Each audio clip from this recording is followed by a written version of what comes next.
Nous voyons dans Jacques 1,13, « Mais chacun est tenté quand il est attiré et amorcé par sa propre convoitise. » La tentation provient de nous.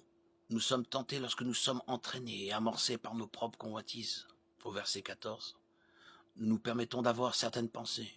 Nous nous permettons d'aller à des endroits où nous ne devrions pas aller et prenons des décisions basées sur nos convoitises qui nous conduisent directement à la tentation.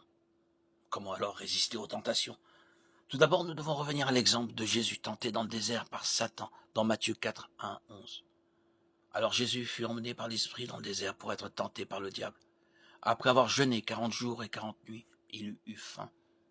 Le tentateur s'approcha et lui dit, « Si tu es fils de Dieu, ordonne que ces pierres deviennent des pains. » Mais il répondit, « Il est écrit, l'homme ne vivra pas seulement de pain, mais par toute parole qui sort de la bouche de Dieu. » Alors le diable le transporta dans la ville sainte et le plaça au sommet du temple et lui dit, « Si tu es le fils de Dieu, jette-toi en bas, car il est écrit, il donnera des ordres à ses anges à ton sujet, et ils te porteront sur leurs mains de peur que ton pied ne heurte contre une pierre. »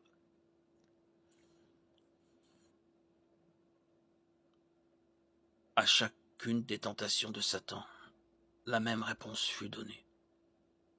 Il est écrit, suivi de l'Écriture, si le Fils de Dieu a utilisé la parole de Dieu pour mettre fin aux tentations, ce qui fonctionne, comme nous le savons, qu'après 3 tentatives infructueuses, le diable le quitta. À combien plus forte raison devons-nous l'utiliser pour résister à nos propres tentations? Tous nos efforts pour résister seront faibles et inefficaces s'ils ne sont pas alimentés par le Saint-Esprit, par la lecture, l'étude et la méditation constante de la parole. De cette façon, nous serons transformés par le renouvellement de l'intelligence. Romains 12, 2. Il n'y a pas d'autre arme contre la tentation que l'épée de l'Esprit qui est la parole de Dieu.